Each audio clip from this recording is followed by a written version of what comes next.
¿Qué tal? Esto es Escena Internacional, podcast producido por Comité de Lectura con la colaboración de Rodolfo Sánchez Aizcorbe. La primera noticia de hoy es que en Chile la Cámara de Diputados aprobó la reinstauración del voto obligatorio tras una década en que prevaleció desde 2012 el sufragio voluntario. Eh, la votación fue, bueno, no unánime, pero bastante cercana. 124 votos a favor, 6 en contra y 3 abstenciones. Esto requería mayoría calificada porque era una reforma constitucional. Y ahora nuevamente el sufragio es obligatorio en elecciones y plebiscitos, salvo en primarias partidarias. Eh, Esto pone fin, repito, a una norma que entró en vigor en 2012, que estableció que la inscripción para ser elector era automática, a diferencia del pasado, donde había que inscribirse por parte de cada elector. O sea, ahora la elección a partir de 2012 era automática, pero el voto pasaba a ser voluntario. Y claro, se creía que esto iba a incentivar la participación porque cuando el voto era obligatorio, pero no había obligación de inscribirse como elector, hubo unas 4 millones de personas que no se inscribieron y por ende tampoco votaban. Eh, Ahora se va a combinar, digamos, un elemento de la norma de 2012 con un elemento de la norma previa. Como era el caso antes de 2012, el voto pasa a ser nuevamente obligatorio, pero a diferencia de lo que ocurría antes de 2012, la inscripción para ser elector es automática. Entonces, ahora todos los potenciales electores están inscritos como tales automáticamente y obligados a votar en elecciones nacionales. En América Latina, en realidad, los casos de voto voluntario son minoría, ¿no? Colombia, que tiene estándares o tasas, mejor dicho, bastante altas de abstención, salvo en la última elección. Venezuela, donde de cualquier modo no hay elecciones competitivas, tampoco en Nicaragua, así que esto es secundario como norma. Panamá y Guatemala, ¿no? Eh, la segunda noticia de hoy nos lleva a Afganistán y es que los talibanes han vetado por tiempo indefinido el derecho de las mujeres a seguir estudios universitarios. Lo habían tolerado en una primera etapa, pero ahora lo han suspendido de manera indefinida. O sea, tampoco es que se haya dicho explícitamente que no van a poder volver a estudiar, pero en todo caso eso no queda claro. Y esto llevó a que cuando algunos grupos de mujeres que ya eran estudiantes universitarios intentaron entrar a sus centros de estudio y se les impidió hacerlo, protestaron en algunas zonas del país y lo que es alentador es que a sus protestas se unieron estudiantes varones que se negaron a acudir a clases bajo la consigna todos o ninguno. Eh, Ahora, desde que el movimiento talibán recapturó el gobierno en agosto de 2021, ya había establecido restricciones para la enseñanza secundaria a las mujeres. Eh, y el veto ahora a acudir a la enseñanza superior se suma, mejor dicho, a una lista de restricciones que incluían la segregación por sexos en lugares públicos o la obligación de ir acompañadas por un familiar masculino en trayectos largos, o sea, viajes dentro del país, pero digamos algo más allá que simplemente un traslado rutinario dentro de la ciudad en la que se vive. La prueba de que esto no es algo consustancial a la religión musulmana o a cualquier religión para el caso, es el hecho de que la Organización de la Cooperación Islámica, que agrupa 57 países de mayoría musulmana, expresó consternación ante esta decisión del movimiento talibán lo llama administración de facto porque buena parte de sus miembros no reconocen como gobierno legítimo a aquel que ejerce el movimiento talibán, pero le pidió a la administración de facto de Kabul, la capital, que revoque esa decisión y se lo pidió particularmente Turquía, país que tampoco reconoce al gobierno talibán, pero que ha ejercido funciones de mediación en el pasado cuando ese movimiento buscó negociaciones, por ejemplo, con el gobierno de Donald Trump, para coordinar una retirada de tropas norteamericanas, ¿no? Finalmente, la tercera noticia de hoy es que una corte estatal en Alemania condenó, o sea, no federal, en otras palabras, condenó a una exsecretaria de un campo de exterminio nazi. Su nombre es Irmgard Furtner, pero pronunciarlo bien, de 97 años de edad, que era secretaria del comandante de las SS en el campo de concentración de Stutthof, en territorio polaco. Fue condenada, en realidad la pena es bastante leve, 2 años en libertad condicional. La acusación es que fue cómplice del asesinato de más de 10.500 personas. En este campo de concentración se asesinaron más de 60.000 personas, dado que no estaba en la información que recabé, pero dado que ocurrió en Polonia, lo más probable es que la gran mayoría de ellos fueran judíos. Y se les asesinaba con inyecciones letales, disparos de bala o simplemente condenándolos a la muerte por inanición, porque no se les daba alimento, pese a que se les forzaba a trabajar. La Fiscalía Alemana estima que esta condena será sucedida por otras más, porque hay otros 5 procedimientos similares en curso en distintas partes del país. Las penas son benignas por la edad avanzada de los condenados, pero el objetivo que se quiere dar a través de esta sentencia, o el mensaje que se quiere dar, es que los crímenes cometidos durante la dictadura fascista en Alemania o por esa dictadura en territorio de otros países no prescriben y por ende se pueden perseguir hasta el último día de vida de los implicados. En cuanto al tema de hoy, básicamente voy a abordar el tema de por qué el Perú es un caso único en la política regional y eso no es bueno. Eh, Decía en un podcast anterior, y voy a volver al tema más adelante, o sea, quiero decir en un otro podcast, desde 2018 se han sucedido 15 elecciones presidenciales consecutivas en donde el partido en el gobierno perdió la siguiente elección. Es decir, lo que es una constante invariable desde 2018 en América Latina es que el oficialismo siempre pierde la siguiente elección. Obviamente en algún momento se romperá esta tendencia, pero la vimos en ocasiones anteriores, ¿no? Y tratamos de explicar a qué podía deberse. La única excepción es el Perú, pero no porque en el Perú el partido en el gobierno sí gane la siguiente elección presidencial. Somos únicos porque somos el único país probablemente del mundo, yo no conozco ningún otro caso, en donde en 4 elecciones consecutivas el partido en el gobierno no presentó candidato presidencial en la siguiente elección.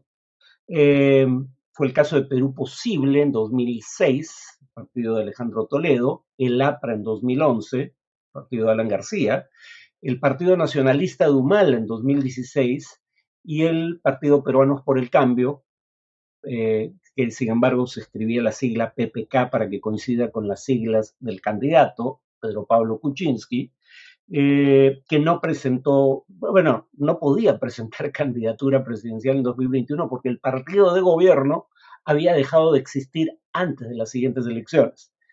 Eso, o sea, digamos, se puede hablar de crisis del sistema de partidos hasta en Francia hoy en día. Mi punto es que cuando se habla de la crisis del sistema de partidos en el Perú, estamos hablando de una crisis terminal, no es una crisis como la de cualquier otro país que tenga ese problema. Eh, Además, esto se da en un contexto en donde se abusa de la figura de la vacancia presidencial. Eh, Retengan estos datos, por ejemplo, ¿no? La constitución actual que establece la vacancia del cargo de presidente por incapacidad moral permanente, aunque no define esta causal, y eso nos ha traído una serie de problemas, como sabemos. La Constitución del 93 que estableció esa causal de vacancia eh, llevó tras su entrada en vigor a que esa causal fuera invocada una única vez entre el 93 y el 2016, cuando Fujimori huyó del país a inicios de este siglo. Entonces, en más de 20 años solo hubo una vacancia por incapacidad moral permanente. Sin embargo, de 2017 a 2022, el año en el que todavía estamos, la vacancia por incapacidad moral se invocó 7 veces. Hubo 7 mociones de vacancia de la presidencia por incapacidad moral permanente, 3 de las cuales llevaron o bien a la renuncia del presidente en ejercicio, en el caso de PPK, o bien a, digamos, la vacancia presidencial. O sea, tuvieron mayoría calificada en los casos de Vizcarra y Castillo. Por esa razón hemos tenido 6 presidentes en 5 años. Eso en la última década, para que sea, digamos, un lapso temporal comparable, no ocurrió en ningún otro país de sistema presidencial en el mundo, ¿no? O sea, lamentablemente nuestra crisis es de las peores del mundo o de la región, dependiendo del tema que elijamos. Y eso sin mencionar que hubo 2 intentos de disolver el Congreso. Uno constitucional a criterio de la mayoría del Tribunal Constitucional y exitoso, bajo Vizcarra, y otro inconstitucional y por suerte fallido, bajo Castillo. Eh, Además, en un tema que abordaré también en otro podcast, si quitamos a Merino, que solo fue presidente por 6 días, 7 de los 9 presidentes que han precedido a Boluarte, a Dina Boluarte, que ejerce ahora la presidencia, 7 de los 9 presidentes que la precedieron han sido condenados, procesados o investigados por cargos relacionados con la corrupción. Lo más lamentable del caso es que son los 7 presidentes que elegimos por voto popular, no los que estuvieron, bueno, directamente, no los que estuvieron de manera interina en el gobierno, como Valentín Paniagua o Francisco Sagasti, ¿no? Eh, Ahora, claro, esto se puede ver como un caso en el que es cuestión de perspectiva, el vaso medio lleno, o medio vacío.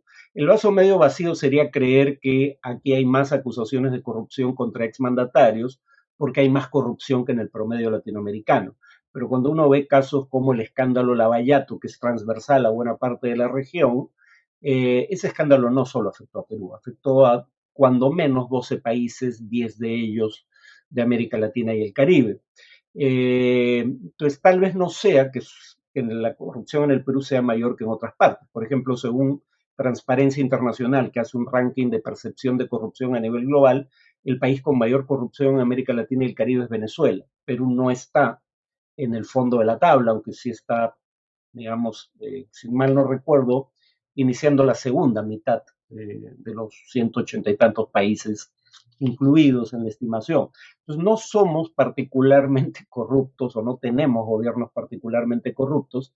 Probablemente aquí más bien el vaso esté medio lleno en el sentido de que lo bueno en el caso peruano, eso también nos distingue para bien en este caso, es que en el caso peruano ha habido más ahínco por parte de sectores del sistema de justicia por investigar y presentar acusaciones contra presidentes implicados en casos de corrupción.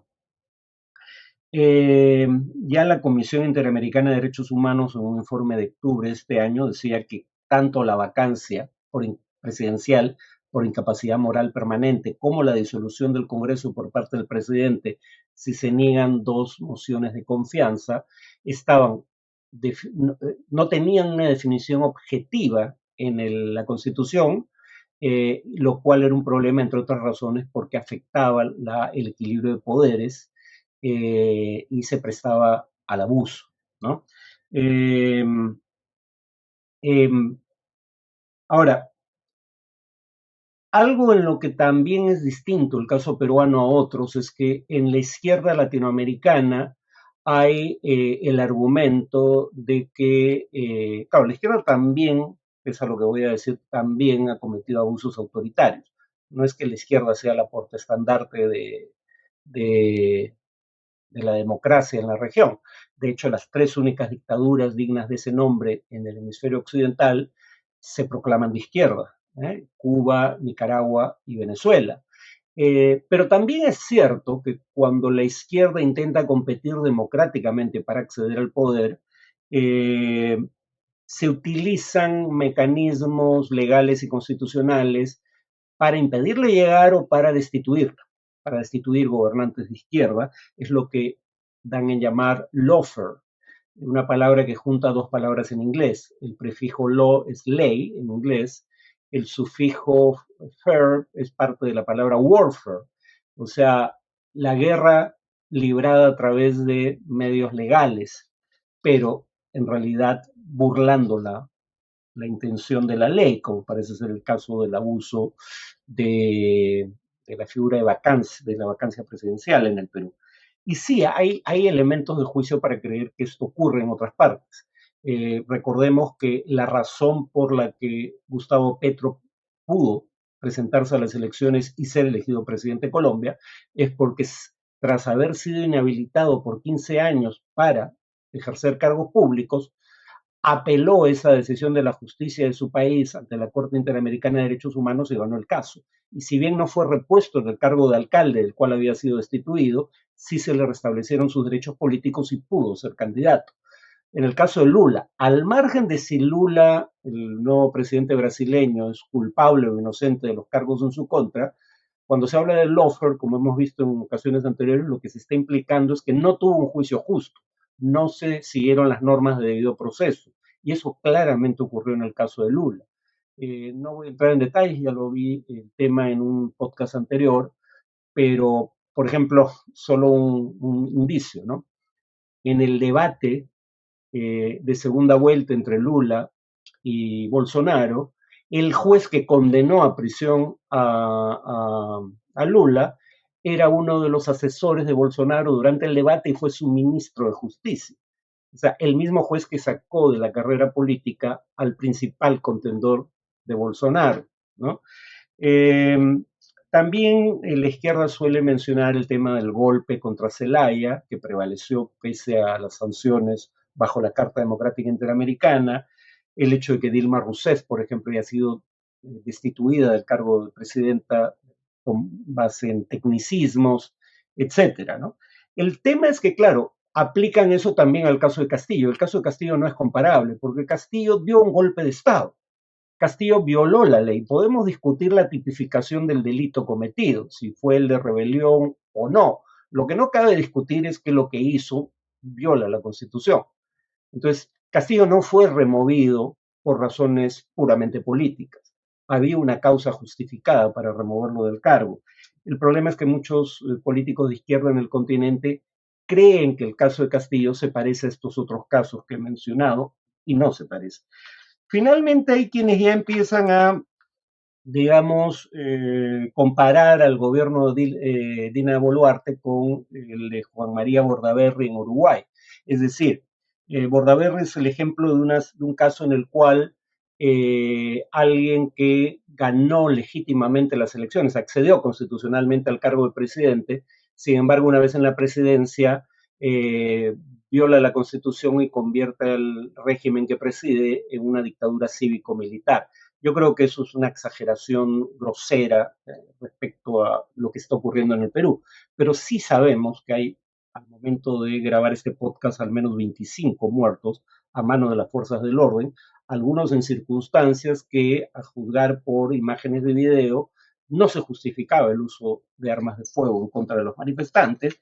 Y además tenemos el caso del general Gómez de la Torre, jefe del Comando Conjunto, declarando en presencia de la presidenta y utilizando fatiga militar, es decir, vestido con uniforme de combate, declarando que hay malos peruanos que están perpetrando actos de terrorismo.